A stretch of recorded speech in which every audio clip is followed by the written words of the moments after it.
All right. Hello, everyone. Hello. So today we begin kind of a new series, a new cycle. And this has to do with the I guess you could say the cosmology of the teachings and the eminent way or fourth way or emin or whatever you want to call it. The last 7 lessons, of course, were to deal with the self. The next 7 have to do with the cosmology, and the 7 after that have to do with the way itself. Okay, but I want to start off by kind of pointing out how much our modern society, our modern culture, has led us to feel so distant and separate from the planet, from creation, from the universe. I mean, we even wear, soles on our shoes, for crying out loud, because the ground is too sharp or too cold or too hot or too prickly or, things like that. Yeah. It disconnects us from this aspect. And so we end up having this feeling or this sense that we're not part of creation, that we can observe creation and we look outward into it as though we're some sort of outside objective entity looking in on it. And what I want to share today is really the idea that you're not separate from it. You very much are a part of it. And so anytime we talk about, thank you so much. Can you set it here? Because the camera will swing all that way. Thank you. Every time we talk about the things like cosmology, we're also really talking about ourselves. And so there's not a huge difference or discrepancy. Excuse me 1 second, I'm gonna let Sachin in.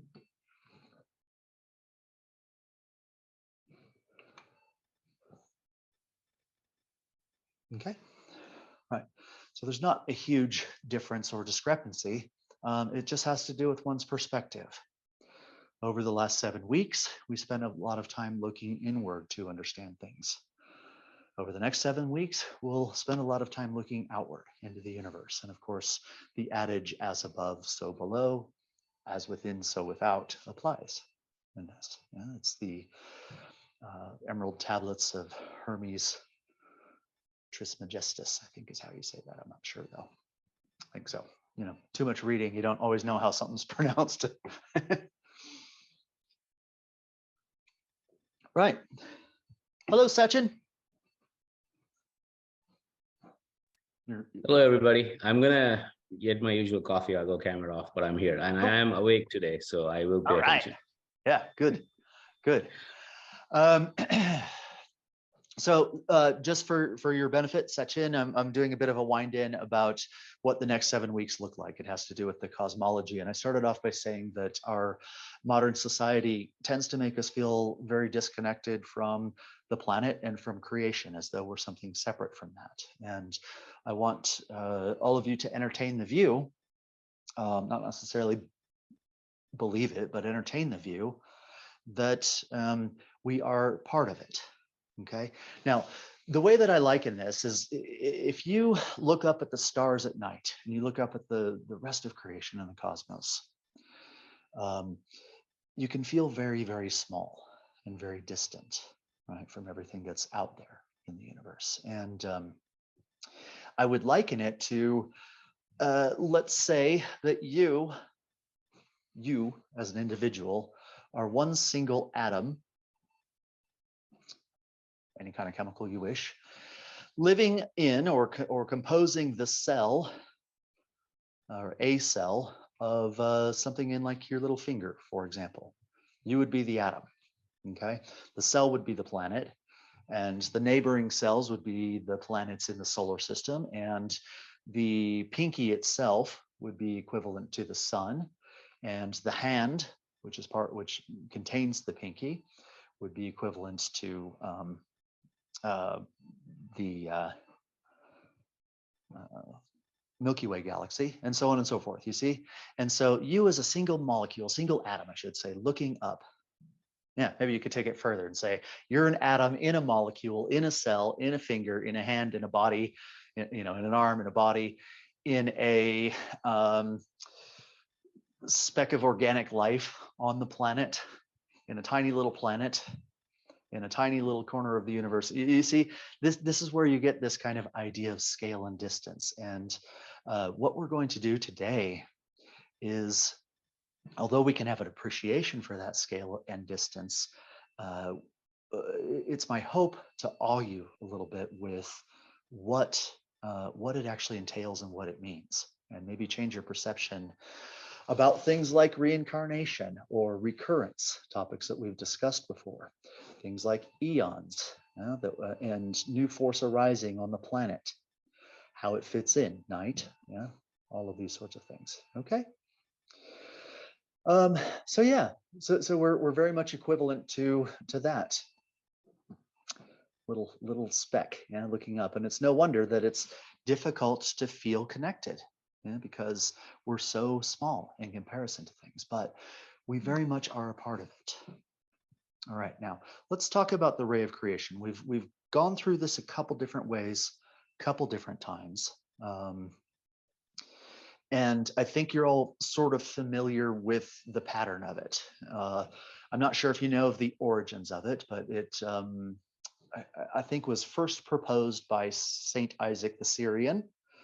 I don't recall when exactly he lived, but he had kind of a diagram that he wrote with 12 concentric circles, and it very much followed the same pattern that we do today. But it started with, I think, a man.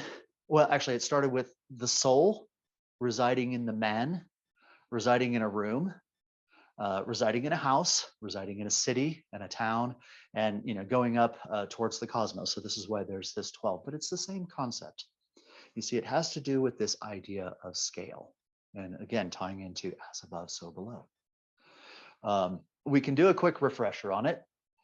Do, you can say, stands for Dominus, which is a Latin word meaning Lord, okay? Or in Gurdjieffan terminology, that would be equivalent to the absolute, all right? The unknowable, yeah?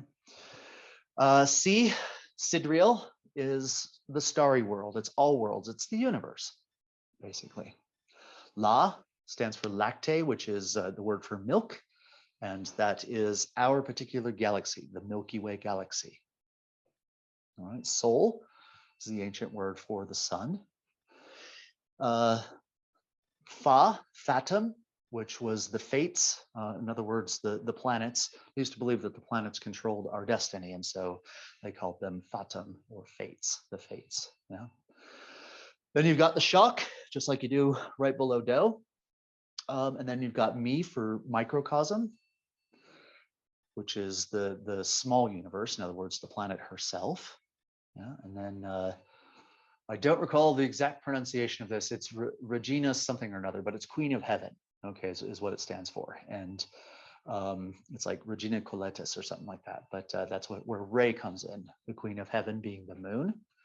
And then below that, you have absolute nothingness. So absolute allness, this octave here, and absolute nothingness here, okay? That's the condensed version of the ray of creation as we use it today. All right, any questions on that so far? Should I skip along a little bit? All right. Now, I've found when discussing this that it all seems kind of very abstract. Okay, and so what I want to do today, I mean, doesn't it? It's like, okay, right, the ray of creation. You've got do, re, mi, fa, sol, la, si, do. You've got the different layers, all of these sorts of things. But when you get to the heart of it, it's talking about a couple of things. It's talking about governance, order, and dominion as a primary reference force. In other words, what governs, what has dominion over, or I'm sorry, I should put it this way. The order is where it sits. That's the O in God, governance, order, and dominion. The O is where it sits itself. Okay, we live in a planetary order, or you can say we live in the order of organic life on the planet. All right. What we govern is anything below us. So in the case of, I'm sorry, hang on. Yes. What we govern is what's below us. So in the case of the planet, she governs the moon, right? Wherever the planet goes, for now anyway, wherever the planet goes, the moon has to follow. It's gravitationally locked into it. Okay, just like wherever, if Jupiter were to suddenly disappear, just snap out of existence, all of the other planets would have to rearrange themselves according to Kepler's laws in order to keep the balance of things. Yeah, do you understand? And so it's under the planet herself is under governance of all planets and their effective distances and masses and things like that. Yeah? Dominion is what has dominion over you. So in the case of our planet, it's dominated by all planets in our solar system. All planets are dominated by the sun. Wherever the sun goes, you see, all planets have to follow. And they do. It's going like 40,000 miles an hour or something like that, in a particular direction, but we don't notice it. We're just locked into it. Okay. So this idea has to do with those three principles: what it's governed by, what it governs, and what it is in and of itself. And this really does tie into the law of three. From the standpoint of one being active, one being passive, and one being neutral. I'll let you kind of work out what that is. But let's talk about the reason itself for the ray of creation, because it's good to have the concept of it, that it has really to do with scale. As above, so below is a statement about scale. But why? Why does the universe exist? What do you think? Have you contemplated such a question? Why is this here? It strikes me that something has built a ladder to go somewhere. It looks that way, doesn't it? Yeah. If you look at it this way, it does. Yes. You look at it this way, not so much. So it strikes me things have come down the ray of creation and now have to work their way back. And I'm going to give you three things. Okay. Okay.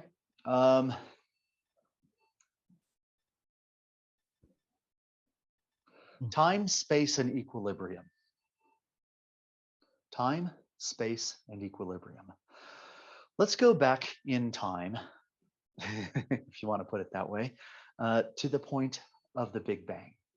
Okay, they say the Big Bang itself, if you believe in such a thing, the Big Bang itself created space and time. Therefore, it's preposterous to ask what happened before the Big Bang because time wasn't around yet. All right. I'm going to challenge that for you in a minute, but out of those three things, time, space, and equilibrium, what's the most dangerous aspect, do you suppose, for the continued existence of the universe? Do you mean of the three, Pierce, or something else? Of the three. Yes. So time, space, and what was the third thing? Equilibrium. This again would be the law of three. Equilibrium obviously being the neutralizing vector in the three. I think all three are. I don't know if you can say one is any more important than others, because not important. Time is dangerous. Dangerous, not important. Equilibrium. I think without equilibrium, the way our universe functions will stop functioning. Time is powerful. I'm not saying without, because you're right from the sense that without any of the three, our universe would cease to exist. Right. I'm saying of those three dynamics that compose the universe, which is the scariest to God? How about that? It must be whichever one through which leakage can occur. Mm-hmm. But which one would that be? So I'm tempted to say space. Why? If the universe expands too much, God's got more work to do to initiate force and power out to the outer edges of the universe. Heat death of the universe. Is that Yes. what you're referring to? Yes. Heat death of the universe. Yeah. We'll get there. I think time is sort of inevitable. Like the heat death of the universe is part of a cycle. It's gonna whatever happened before the Big Bang, whatever happens after the heat death is also inevitable. Mhm. We can't, there's nothing that, according to current laws, space sort of doesn't, I mean, sure, space is local and it's also universal. But for local, for us, for a living being, for creation, space doesn't matter as much, because there's always going to be local spaces where something exists that craves equilibrium, creates equilibrium. Okay, Eventually, let's go back to this. Let's go back to the idea of as above, so below. What's the most dangerous aspect for you personally? Are you afraid to walk from here to here? Right? In other words, you're concerned about space. Obviously, if it's crushing in on you, that's one thing, but that hasn't happened. Are you worried about equilibrium? The fact that your body maintains homeostasis, for example, right? Or are you worried about time? Time. Time, yeah, right. Guess what? God is too. All right. That's, I mean, the ancient Greeks had Chronos, didn't they? The one that would eat. Chronos is the symbol for time, and it was eating its children. In other words, it was eating its future.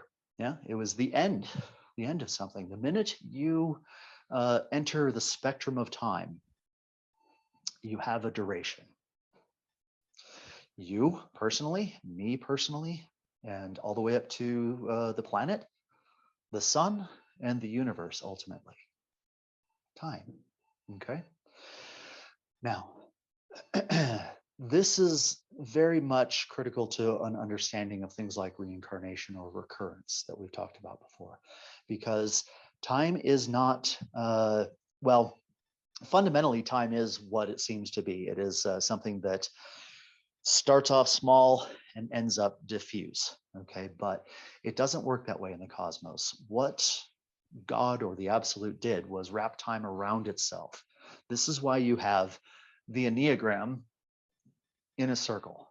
All right, it becomes something that's repeating or repetitive.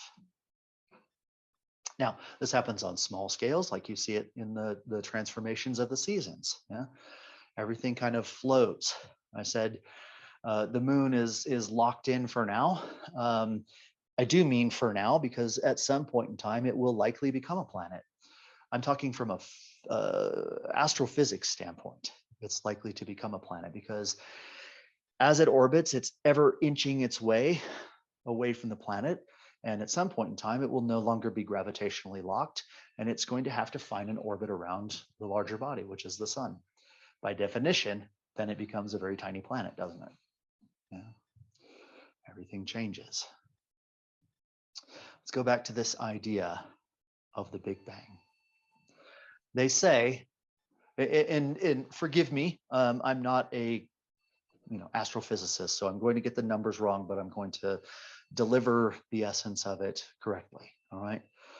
They say that milliseconds, 10 to the negative 43rd seconds or something like that, after the Big Bang, yeah, there was this kind of hot, dense existence of the entire universe. Everything you see, these chairs behind me were part of it. Everything around you was part of it, about the size of a grapefruit. Then about 10 to the negative 38th seconds, it was, I don't know, the size of a something much more massive. I don't know, maybe a planet. You see, very fast expansion, but still there wasn't any light at this point in time because things were so hot and dense. It was more like a cloud of like protoparticles, things that would eventually form into things like protons and neutrons and electrons. All right, then you expand it 300,000 years, and you've got a state of the universe that is roughly hydrogen. Yeah, because now there's enough protons and electrons that it forms this just massive universe of hydrogen gas. At that point in time, photons can begin to escape. Do you know how photons are made? Okay, a photon, it's the way that the universe transmits information. Okay, if you take a hydrogen atom, a hydrogen atom is one single proton with one electron orbiting around it. All right, and you feed something into it. In other words, you feed more energy into it. That electron has a shell, what they call, where it orbits. But because of Newton's conservation laws, or actually Newton discovered those, but because of the law that he discovered, that if you add energy to that atom, that electron has to go out here instead of being in here, all right, to be able to kind of conserve that energy. Once it falls back down, it releases it in the form of a photon. Now, this is the interesting bit. That photon carries the information about that event, about what happened, okay? It says, if it could talk to other photons, it says, I was created because a particular hydrogen atom got a burst of energy. All right. So it's at this point that light begins to show up in the universe, about 300,000 years, I think it was, afterwards. All right. Then gravity begins to act, because anything with mass is going to be attracted to something. And you get these hydrogen atoms kind of crushing into one another to form things like helium and eventually all of the other elements that we have in the universe. Yeah. And this brings us up to almost 15 billion years later, which is how we experience the universe today. All right. Now, they call that point before the Big Bang, or right 10 to the negative 48 seconds after the Big Bang, a quantum singularity. A quantum singularity.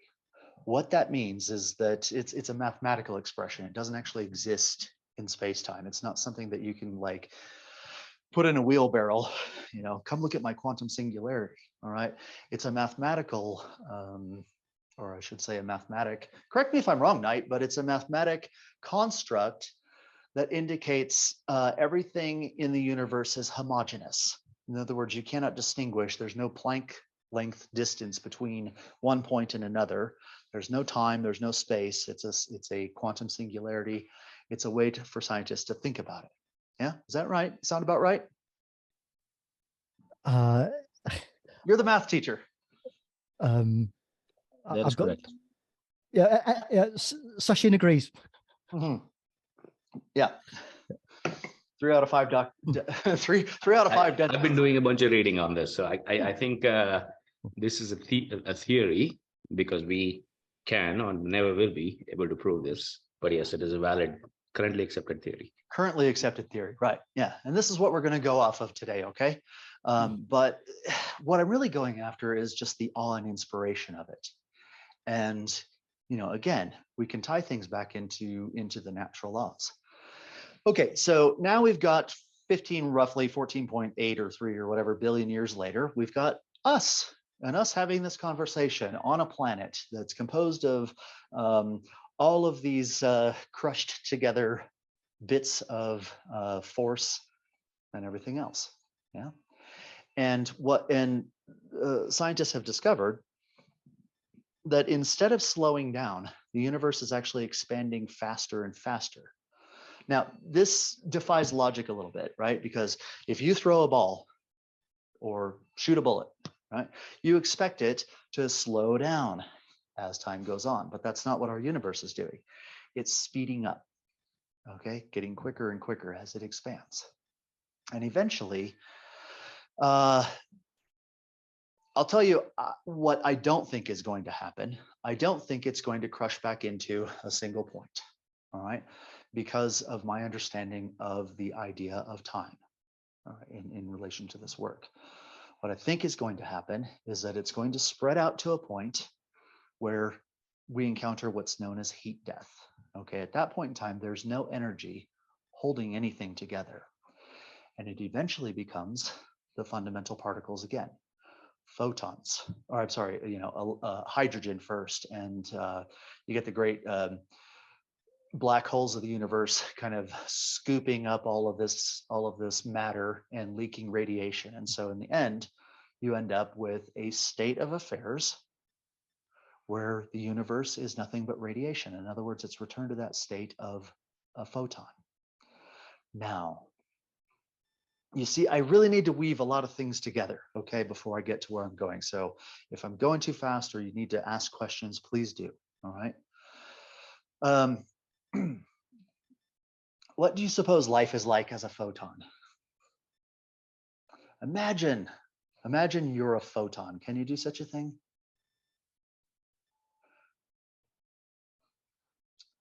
It's difficult, isn't it?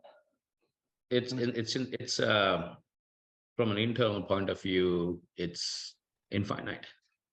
It is Because infinite. You're right. from your point of view, nothing exists. But from a external point of view, it seems very puny. I was like, what is this? Just one bit of information. Yeah, right. I mean, that's their job. That's it. That is their job, is to carry information. Okay, let's take a hypothetical example of a day or an eon or an epoch in the life of a photon. All right. I said before, a photon is created when an event happens, like energy is added to an atom, and then it has to let go of it. All right, that releases a photon that carries forever that event in its very nature of its existence. All right, now if you look up at the sun, it takes about 8 minutes for the light of the sun to reach Earth and to for you to gather that information about the sun's existence. That means that if the sun were to disappear at this very instant, we wouldn't know it for 8 minutes. Okay? We would be completely oblivious to it for 8 minutes. We would not have any clue that that had happened. Nothing travels faster than the speed of light. Now imagine you're a photon right at the very end of the sun, which suddenly explodes. Okay? You carry that information at the speed of light past the planet Earth. All right. Now, as you reach the planet Earth, realize that it is carrying eternal information from 8 minutes ago. Okay. And as it reaches outer planets, it's carrying information from 15 or 20 or 30 or whatever minutes ago. And it keeps doing this for basically eternity until it strikes something and converts its intelligence into heat, right? Which still preserves it. You with me so far? Now let's reverse the process. You look up at the night sky and you see a star that is 100,000 light years away. In other words, you're looking at an event that happened 100,000 years ago. Okay. Now, that star may or may not currently be there in the universe, but the information that it's carrying is. And as that photon from that star reaches your eyes on the planet, what it's seeing is the future, because it's eternal. It's always present. And you need to understand this about a particle of light, a photon. Time doesn't exist for it. Everything happens now. When it leaves that star, there's no space for it either. When it leaves that star, when it reaches your eye, it's all now for a photon. This is kind of the idea of, I think, general relativity. The reason why is because if you're driving in a car going at 3/4 the speed of light, for example, all right, someone looking at your headlights as they go by will still see it going 186,282 miles per second, right? The speed of light in space. But from your perspective, driving at 3/4 the speed of light, you'll also see it going that speed. All right. So what that means is that time has to slow down for you in order to make that true for the observer. In other words, your frame of reference has to slow down. Okay. And as you approach the speed of light, then that means that time stops. So if you're a particle of light and you're looking at your watch, it never ticks, it never moves. All right, when you're going the speed of light, that means that time doesn't really exist for a particle of light. Okay, so the event that created it and the event of it hitting your eyeball happens simultaneously for that particle of light. Weird to think about, right? Yeah, and there's no space either, because if I walk from here to here, it takes time to do so. But if I am here and here, then both of those points in space collapse together. And so all light experiences the universe without the concept of time and space. Strange to think about. Now, what do photons do? They carry information. Okay, and we're going to fast forward again to the end of the universe. that point that we were talking about, where everything returns back to basically a state of light. Now, if light doesn't experience time or space, and it's spread out across the universe, then time and space then cease to exist. And what do you have? A quantum singularity. It returns to the source of its arising. Do you understand? Just because we can think of it as completely spread out across time and space, from the standpoint of mathematics, it is the exact same thing as a quantum singularity, which started the Big Bang. Right? And so then you get a repetition, you get it repeating again. That quantum singularity goes through the process all over again and spreads out to roughly, 2/3 of infinity, becomes a quantum singularity again, and does it all over again. Okay, so instead of viewing the universe as like a point expanding into a cone, and some view it as returning back to a point, that's one model, or a point expanding into a cone, experiencing heat death, and then forming another point, which expands into a cone, yeah, and does the whole thing again. It's more like this. You have blocks, okay, like this. You see, where this point equals this point, which equals this point, and this point, and this point, and this point. Mathematically, a singularity is a singularity. Okay, it doesn't matter how big it is in time and space if time and space don't exist for a singularity. So this is where you get the eternal repetition. And there's actually some evidence. I mean, I've been talking about this for years, but there's evidence now that this may indeed be the case. You look at the cosmic background radiation, and they see rings of radiation that shouldn't be there. There's a strong evidence to indicate that this is probably the 12th time we've been through this ringer because of the number of rings that they can count from previous universes. Yeah, but it just keeps repeating. I think it's much more. Yes, I have a thought here. Please. If I may interrupt, this might take us on a tangent. We can go anywhere with this, okay? Okay, good. So is the, whatever you want to use, the essence of us, the soul, is the soul also forever then?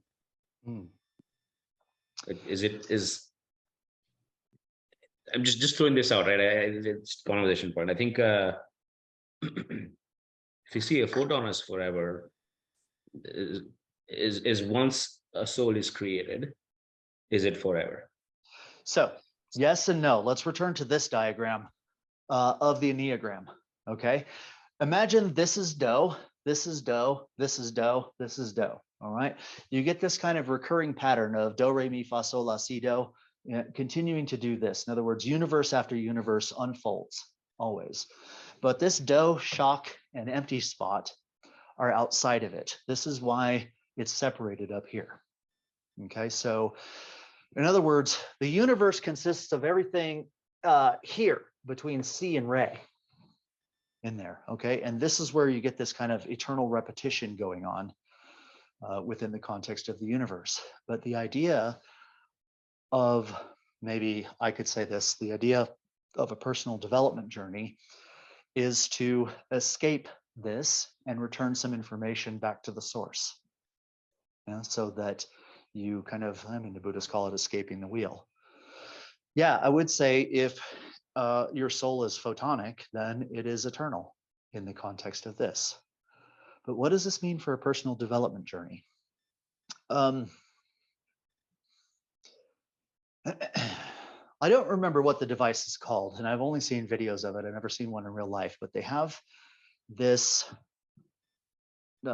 cylinder or circle, disc, if you will, with some oil kind of sandwiched between two discs, a blob of oil, and it's sandwiched between, okay? Or I should say oil with a blob of dye sandwiched between.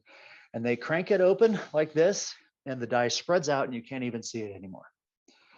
And then you crank it back an equal number of times and it coalesces back into a single point. You do this over and over and over again, and you can always kind of unchaos chaos by reversing it. All right. In this context, it occurs to me that unless something changes in the information that travels from one universe to the next, we're living in complete repetition. In other words, perhaps your recurrence happens trillions of years, over trillions of years, not you're stuck in this loop. Do you see what I mean? You live this life, yeah, and you die at a particular point, and then 3 trillion years from now, when the whole thing starts over again, just like that blob of dye, you're born again at that point in time, and you live your life exactly how it was before, and you do this multiple times. What do you think of that idea? That's a scary proposition, kind of. I mean, you're forgetting free will, but yes. There you go. I'm not forgetting free will. You're absolutely right. Because that's the whole point, isn't it? Of escaping this kind of natural determinism that a universe like that would create, and doing something with it. And so I would say consciousness itself is outside of that. Whatever imbues us with consciousness must by necessity come from here. It's information. By the way, information, I was talking about those 12 rings in the cosmic background radiation. Information travels from universe to universe. All right. Otherwise, there wouldn't be 12 of them. There would only be, there would be 0. You see?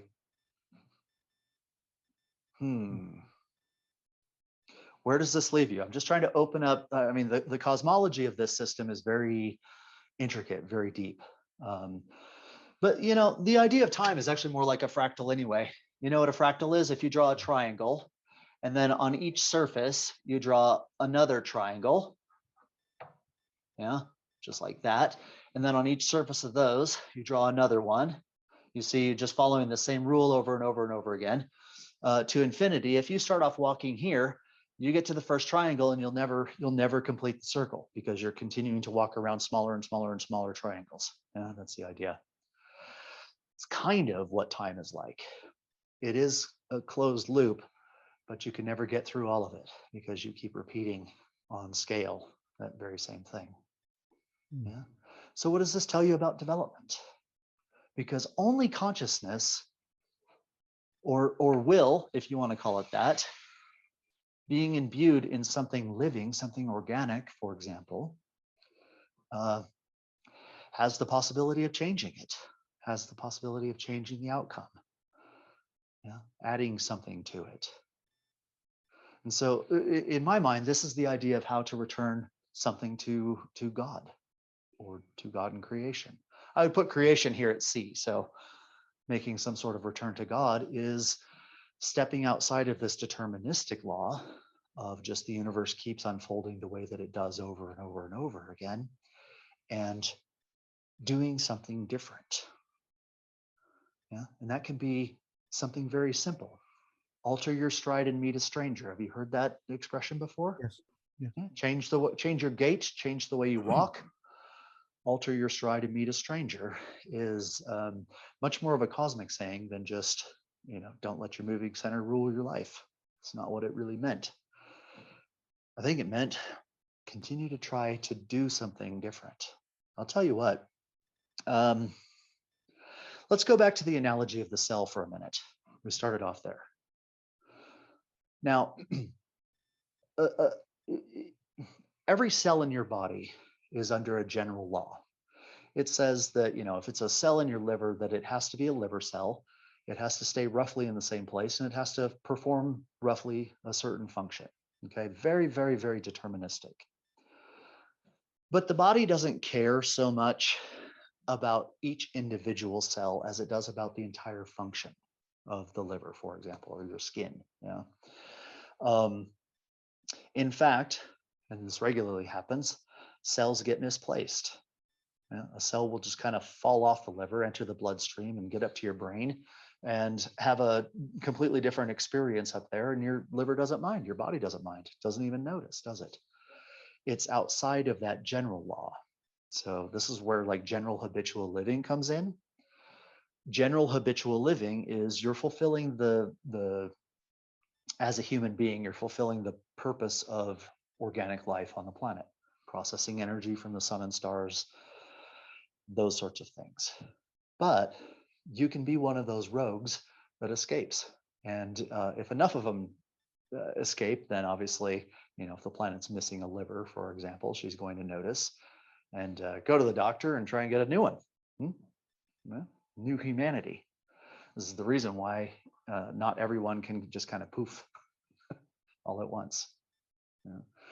But this is the choice. Sachin, this is the idea behind free will, is that you're imbued with the ability to be something other than what you are, right? Than what the planet, for example, needs. In the example of a cell going up to, from the liver up to the brain, that would be the idea. This is where analogies fall apart, right? Because it doesn't become a brain cell. Whereas if you develop, you can be all planetary, or you can be solar, or you can be stellar in your existence, still serving a function there. And ultimately, if you're able to breach that shock between C and Do, then you can return some of that intelligence to God or to the absolute, however you want to put it. Yeah. Understand, please. Yeah, go ahead, Sachin. I was just going to take another tangent. Go ahead. This is kind of crazy stuff, right? They keep talking about vacuum energy and, as you're saying, the radiation that exists. It makes me feel that it's actually possible to touch it. And they're trying to run a, spacefaring spaceship using it. It starts to seem possible again. Suddenly it's like, hey, cosmic background radiation, it's information. And if energy is information, can we tap into it? Or what? Forget about tapping. Maybe that's 1,000 years later. Maybe we can sense it. Maybe that's the first step, like for real. And that would be well, amazing. Information is information, right? We've talked about things like what's on setting to the planet at the time. If you want to take it in this context, perhaps it's what happened in the universe before. In other words, that information that leaks from universe to universe, that maybe you can access. Maybe that's what's on setting to the planet. Yeah, because in the last universe, they generated information. In other words, people that did something different generated information that then can carry over, and maybe you can become into contact with, and you can become generative for the next epoch, whatever you want to call it. We're way outside the realm of eons, you see, with this. I mean, we're talking about the birth and death of universes, but yeah, it does survive. I think it's Maxwell's equations that kind of show that, and the whole idea of quantum, the preservation of information in quantum physics. If information disappears here, it has to be over here. I think it's like quantum information hiding or something like that. But yeah, it preserves, it sustains, it can carry over. Unfathomably, it can carry over from universe to universe. So, in this work, we talk a lot about what you're able to connect to. I suspect it's that level of intelligence. I mean, photons carry, it's tough, right? Because we talk about photons like we know what they are, but their job is to carry information. Yeah, we see it as light, but when this supports astrology, for example, because you look up and you happen to see Saturn. Well, Saturn, what you're seeing is the information about Saturn being there. Yeah, and every other star that you're able to see. The hardcore scientists are always saying, well, it's way outside of our gravitational pull, Alpha Centauri, for example, way outside of our gravitational pull, and so on and so forth. But the fact is, information about its existence, however long ago, is still reaching you, if you just look at it. I'm honestly humbled by these thoughts. You know, we don't need to get too scientific about it, but it does help to have a bit of a backdrop and look at it from a different standpoint, a different angle. Yeah, you can look at it and say, wow, what am I connecting to? And where does it come from? Yeah. I mean, these forces in the universe, or maybe someone that got somewhere 3 trillion years ago. Because think about this, all right? Let's say this, that you become an individual, that you become something unique, something never seen before in this universe. All right. You carry that information in your spirit, your soul, your photons, whatever you want to call it. You carry that information. The universe unwinds, carries out its course, becomes that quantum singularity all over again, but the information can't be destroyed. Black holes vacuum up all the matter, they spit out radiation, but still the information of your event, the event of you, persists. Yeah. Now the event of you is just a bit of radiation that some scientist is looking up in the cosmic background radiation as a ring of a previous universe. You're a bit of that information. It was never destroyed. You see, in the next iteration. Now, someone else comes along and becomes susceptible to that. Oof, just got the chills. Someone else comes along and becomes susceptible to that. Yeah. And now they get that information and they add it to themselves, to their own uniqueness, and do something with it. And they create the next gravity ring for the next eon. You see, it's not destroyed. What you do matters, as long as you do it differently. Otherwise, it's just a closed loop of a universe repeating itself over and over again. And we truly are complete machines, automatic, can't help it. You're the disc that winds out and winds back and winds out again. Yeah. I don't want to be that. How about you?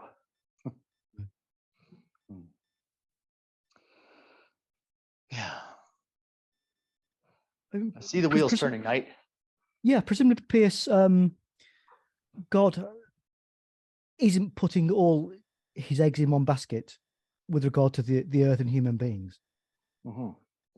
You know, when you look at the mind-blowing scale of this universe and the distance of galaxies and the fact that the Milky Way is quite a modest size anyway. You know, it's mind-blowing to think how many other human colonies there must be at planetary level. Yeah. And I often think to myself, you know, that if the universe is indeed a ladder, why we don't get more direct help. And I've often had these thoughts, you know, because at a time of greatest need, arguably, and I can see the problems therein. Don't get me wrong, you know, it's not going to wouldn't be straightforward, but you know, my mind often reaches to these things. You know, how expendable is this place? Are you sure it's a problem?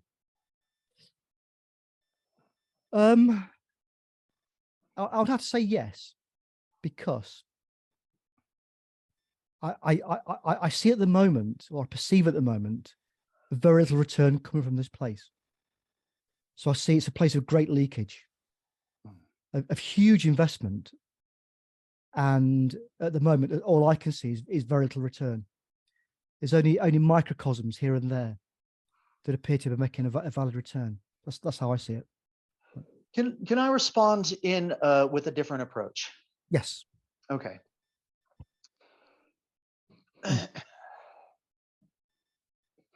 I think we're looking at the whole idea of space travel and aliens and all of this type of thing in the wrong way. All right. According to the laws of physics of this universe, massy things like your body can never go as fast as the speed of light. And the reason why is because, you know, this analogy that I gave earlier, but you would become infinitely massive. The more you approach the speed of light, the more massive you become. Okay, until such point in time when you are infinitely massive and it takes an infinite amount of energy to keep you moving at the speed of light. It's not possible. Now you think, 100,000 years from now. Okay, I set out to, our closest star, which I don't know how far it is, but I know it's more than a jog away. Yeah. Maybe it takes me 100,000 years to get there. All right, that is such an impractical way to do it because I can't ever even travel at the speed of light. Yeah, maybe I can get to 98%, maybe, yeah, but never get there. And the massive amounts of energy it would take to do so render it impossible in all practical purposes. A more practical or sensible approach would be to send the information of what I am elsewhere, okay? Because light can travel at the speed of light. That's what it does. If I can convert the information about me into light and then beam it to Alpha Centauri or some planet, yeah, elsewhere, and there's someone there smart enough to know how to receive that and get the intelligence of what I am, and then send it back, you see, then you can have something that's an actual practical communication.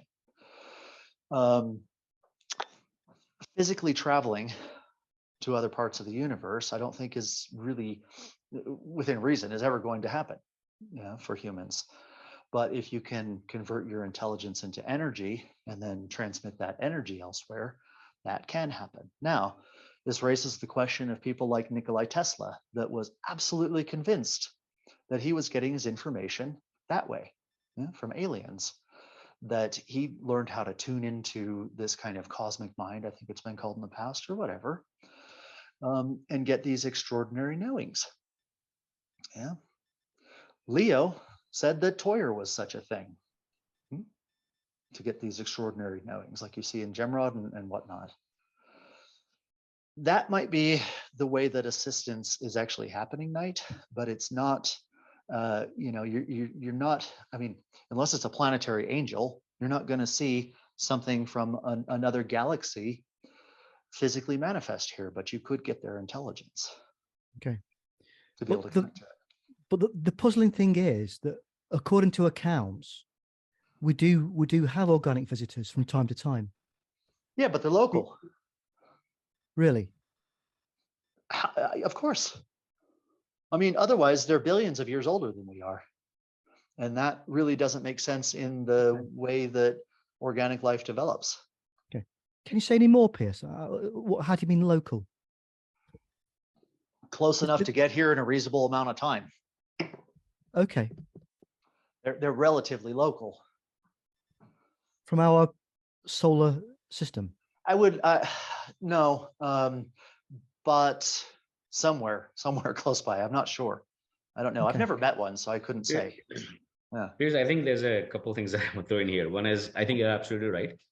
They're probably within 10 light years of us, right? Within a, let's say, how far is somewhere. Voyager now? How far is Voyager now? It's about 2 AUs away. No, more than that. It's about 10 AUs away. Yeah. One astronomical unit is actually no, I think it's more than that. Earth to Sun is one astronomical unit. I think Voyager is about. It just recently 50. passed the heliopause, right? The outside. Yeah, 50 AUs, something like that. It's not past the. It's just past the last planet. It's not even in the Oort cloud. I don't know how to pronounce that. Oort cloud yet. Yeah. It's not even in there yet. It's not even. It's just starting to get in the Oort cloud, which is, I think, 50 AUs something, or maybe it's bigger. But I think Earth to where it is now is probably 50 AUs, and I don't think it's maybe another 150 or 200 AUs before we actually get out the Oort cloud and all that, because the Oort cloud is much bigger. Anyway, where I was going is 10 light years.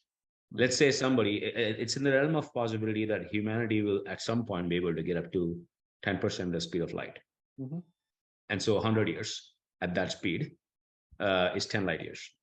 Yep. Right. So I can see possibly people in that sphere 10 light years from here, and that's probably, I don't know, 1,000 stars in that space, maybe. So there's plenty of opportunity for something like that. So I mean, neighbors, though, that's who it would have to be. But I think unless two, throw in two things here, unless one, somebody has progressed further, like a lot further, orders of magnitude further than we are and have gotten through this, breaking through this cycle of I live 100 years and I die, I live 100 years and die, figured out how to live longer, or something is completely artificial. They have figured out how to. I don't know if it's organic anymore or it's half organic, half non-organic. Some sort of physical lattice, Nanobots, energy, huh? Nanites or whatever. So, whatever, some sort of essence that is not trapped in this biological way of life. It still has the soul, but it's not trapped in this way that we have to live. So those two, I think, are the only ways somebody from far away reaches us. So far away as in more than 1,000 light years away reaches us. Other than that, it's somewhere nearby. Yeah. There's just no way. Pierce is But absolutely still, right. the amount of stars and whatnot within 10 light years is quite astonishing. So, you know, I mean, it could be, yeah. You know, and that's assuming that they have our 100-year lifespans too. I mean, some trees live 1,000 years, you know. It's not outside the realms of possibility that life can live longer than what we tend to live. The other thing you said that kind of caught my attention, Sachin, was the idea of them being orders of magnitude farther along technologically than we are. Look at how fast we've progressed in 40,000 years. 40,000 years is a blink of an eye, you know, and how fast we're continuing to progress. Orders of magnitude could literally be hundreds of years.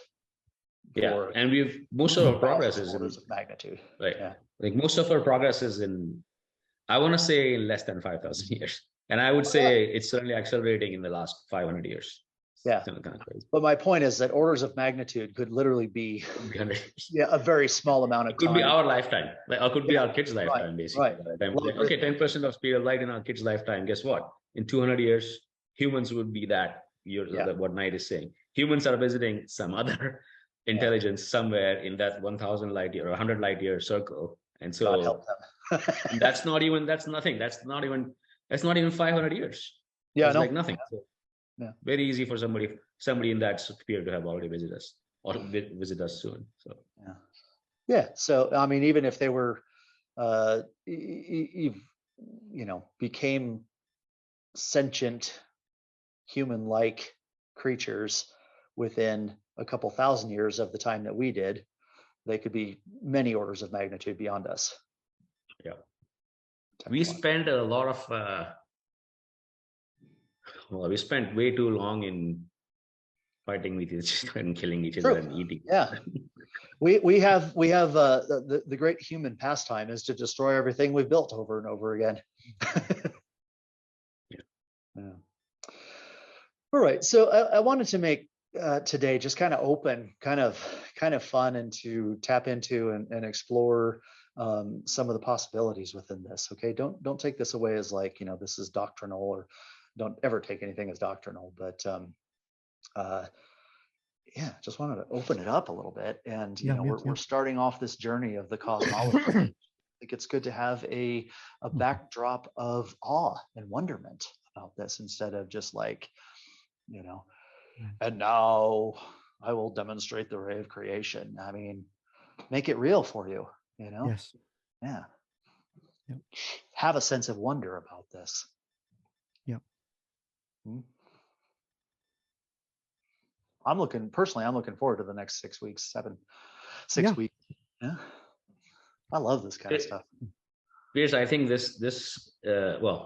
I think we should share this video recording. I'm going to send it to Kim because I think she would enjoy listening to it. Everybody gets access now. Okay, we've changed the way that it works. There, you know, the funny thing is, okay, esoteric is not about the knowledge. What's esoteric is what you do with it, right? Yes. There are no secrets. Like, secret societies are nonsense because there's nothing secret. No secret society possesses secret information. The secret is what you do with it. Okay, so there's no reason why the world can't see these videos. I've got over 100 hours now freely available to everybody. Why not? Yeah. You know? We're not here to hide it. We're here to, you know, encourage people to grow and do something. Yeah. I certainly think that when the Hubble deep field images came out, it was life-changing for a lot of people. Yeah. Absolutely. And I can still look at that now and go into a very, very deep sense of awe about it. Good. Because, the scale, and that's only looking at one minute segment of the night sky. I know. If you're through a sweep, and if that proportion of population of or distribution of galaxies is fairly constant, in a 360-degree view, it's just absolutely mind-bending. Yeah, the mind can't even get there. Let me propose something else, because I talked a little bit about this idea of being open, right? What should we call it? Being open to the photons of elsewhere, maybe? Being open to the information of elsewhere.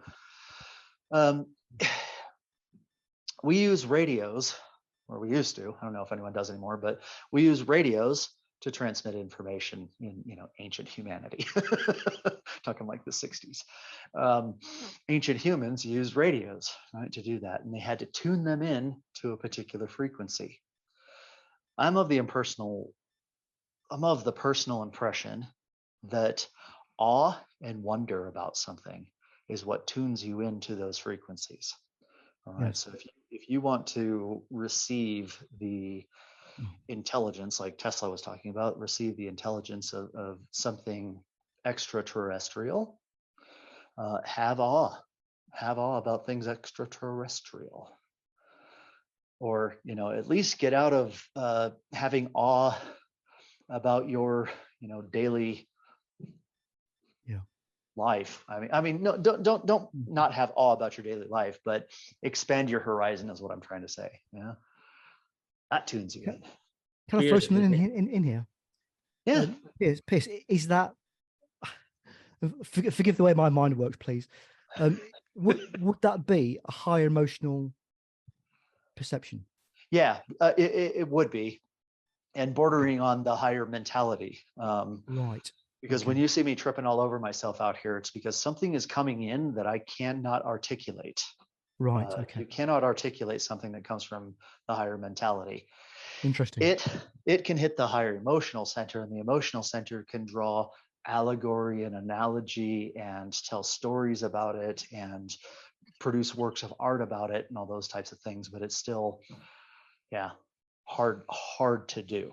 So yeah, when you watch me out here going, it's because of that. Thank you. Yeah, that's really, doesn't translate. Really... Yeah. Chris, I was going to say, this is like, if you look at the really big minds in human history, like you start from Socrates and Plato and Archimedes and come all the way to Nikola Tesla. There's Michelangelo in there, Leonardo da Vinci, a whole bunch of people who's like, they were just on a different plane. Some of them couldn't handle it. Yes. I don't know if couldn't handle it is the right way to say it, but you're absolutely right. Yeah. Couldn't handle the force levels on it. Couldn't handle what was coming through, or for whatever reason, it was just too much. And then I think what this is doing, what personal development is doing for us, is if we happen to get lucky, if we actually happen to get a tiny sliver of what they touched into, then we'll be able to handle it better. I don't know if we'll be able to handle it. We'll probably get overwhelmed because there's too much. I'll share a very curious personal thing with you all.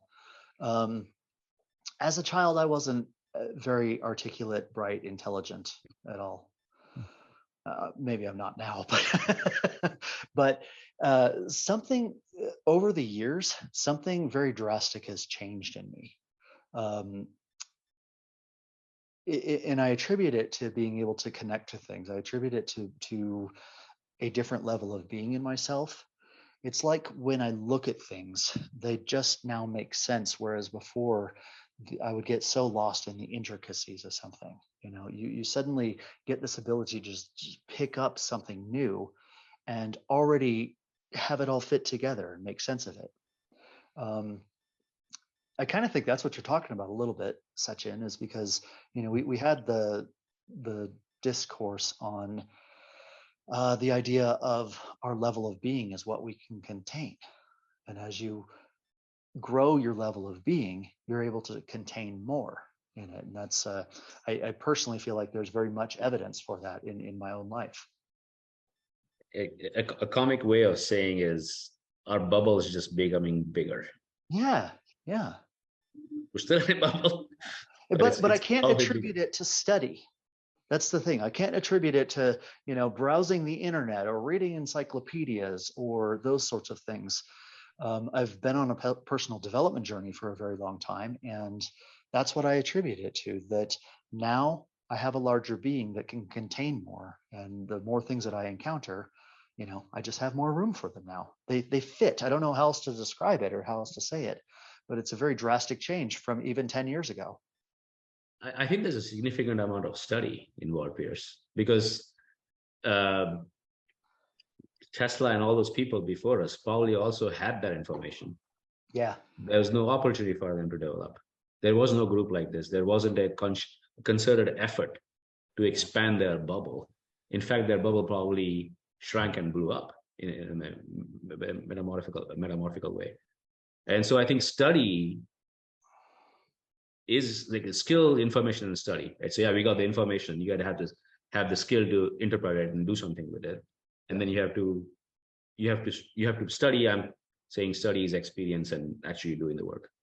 You have to have that, and that has combined together, and it continues to combine. All those three things combine to make that. I guess what I'm saying though is that it's very nonlinear. Oh, It's absolutely nonlinear. not Not like absolutely. I study one thing and then I study the next thing, and it's just like this kind of like progress. It's like logarithmic in the way it feels. Definitely not, because I think yes, the over the period of time, like in your case, 20-30 years, it is definitely logarithmic. It might have been linear is linear in parts of it, but Right. it's not like a log scale where it goes log and then flattens. Yeah. Or linear is a little bit, and then go boom, suddenly have, oh, I got this new thing, and then you have to spend the time in study and experience whatever period of time that is, a year, a few months, decades, and then you're ready to take on the next level. So your bubble sort of, maybe it's like your bubble suddenly expands, and then it has to become stable, become solid, whatever, before it can become bigger, right? Yeah, it is interesting because things in nature don't usually go linear anyway. Natural progression of things, like the example of the creation of a photon. When an atom is subjected to energy, I said, the electron goes from this shell to this shell, and then when it drops back down, it releases a photon. But what we've discovered is that because an electron can't exist anywhere between this shell and this shell, it has to either be here or here, that it never crosses the distance between. It immediately disappears from here and appears here without going like that. It's it's an interesting way to look at it from the standpoint of development. That development happens in sudden movements, not gradually. Yeah. So to that similarly appears two things that come out of that. First is, does that electron, in this case, does the human know about the smaller orbits? And does the human, like the electron, at some point drop back into that lower orbit? I think we do a lot. I think we do. I think it's a very apt analogy from the standpoint of making sure that you're connected to the source. You turn on a light. Interesting thing about light, interesting thing about any kind of electromagnetic radiation like light, is that it exists everywhere simultaneously except for where it originated. Yeah. If you look at the filament in a light bulb and you get down to the molecular level, it doesn't exist there, but the light exists everywhere else except for there.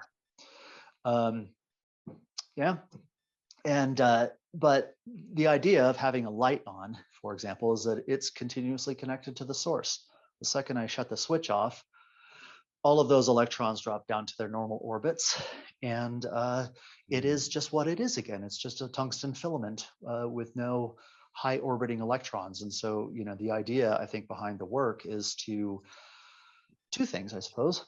One, keep the power going, keep connected to something. And two, grow bigger filaments so that you can connect to higher power sources. That's the difference, right? I can't put 220 through this 220 volts through this light bulb above me. But in the human context, I think you can get to the point where you're connected to something that's 10,000 volts, yeah, at 400 amps, for example. But you got to be able to handle it. This is the burnout, right, that you were talking about, Sachin. People can just go mad, or can, if they Yeah, can't. go mad. Go mad is, yeah, just too much. But then there's also, I guess what we are learning is we won't, unlike, we might go mad, that's possible, but at least whatever we are able to handle and adjust, we'll be able to really spread it. Like going back to what you were saying, like, hey, can you be a different version of yourself from all the earlier cycles? Yeah. Like the information comes, and the information, it's kind of funny, right? The information is here. It's not a matter of whether it comes, it's here. The information is here. It's cosmic microwave radiation. It's here. And we are tapping into it. I guess the more capable we become, the more we can tap and the more we can do with it. Yeah.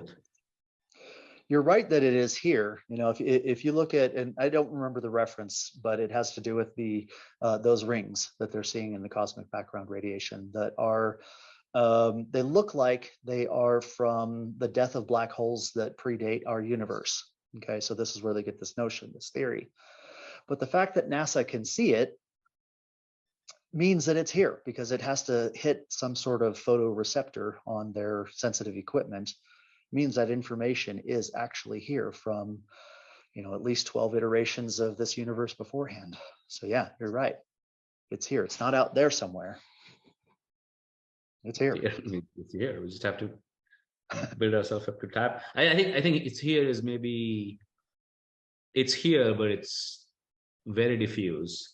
And I would say one, I mean, you've had 12 iterations, right? So, and every iteration lasted, let's say, 1 trillion years.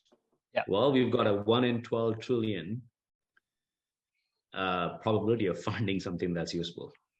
Yeah. So it's here, but it's not like it's sitting there right for you to pluck it, and it's here, and you can pluck it, but it's no good. It's no use to you.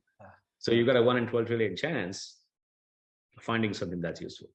So just, but okay, so then let's let's add some God back into it, or absolute back into it, because if there is an actual reason for this process to take place, in other words, for information to go from universe to universe, I think it begs the question, is there a reason? In other words, is it really just random, or is there a reason for it? Because my own experience with nature is that nothing exists without some reason. You know, I mean, you take something like a fly that are mostly an annoyance to humans, right? But it serves a creational purpose. You know, you'd think, oh, what kind of God would create this thing? Well, it serves a purpose. And if you get rid of all of them, then there's a huge imbalance in the universe, or in our ecology, I should say. Yeah, so for me, I ask the question of, okay, if it's there, why is it there? And what purpose does it serve? It's staggering. I mean, it's so hard to get there. So hard to get there and really understand the implications of it. Yeah, I think it's that much more important to understand what, I think you were saying the not last one, but the one before. Every time, I don't know if it was you or I read it somewhere else. Every time you think about what you're doing, and think why you're doing it, and also think whether a smarter pick. I would say, okay, would Pierce do this? Sure. Like, think of somebody who's smarter than you. WWPD. Oh yeah, Jeff Bezos, whatever, whoever it is. Like, okay, I'm going to do this. I'm about to make this decision. Think about why you're doing it, and think if, insert name, somebody who consider better than you, is this what they would do? Right. And that is expanding the bubble. Yeah. There's an exercise in this work that has to do with that kind of, but it's really, like you said, what would a better version of me do? Yeah. And the exercise goes like this. You close your eyes and you visualize yourself 10 years from in the future as having done all the work that you were supposed to do. And you get a sense, or you make a emotional connection to what that entity is like at that point in time. And then you draw that into you and you start being that today. You see, and you cut 10 years out. That's time travel. Yeah, time travel. You can do it backwards too, by the way. You know, you can take your present self and go back and repair past trauma in you. You know, not lying to yourself and saying, oh, that never happened, but rewriting it in a way with the kind of intelligence you have now, teaching that younger version of you. So it can work both ways. And interestingly enough, the result of that is that you then become more whole and more intact and more intelligent, because you no longer have that disruptive history. The history's there. It doesn't disrupt you. It doesn't alter who you are. You see? Yeah. Good things. All right. I'm inclined to bring it to a close. Yeah. Thank you. This is just so inspirational for me. I love talking about this and working into these sorts of things. You know, this is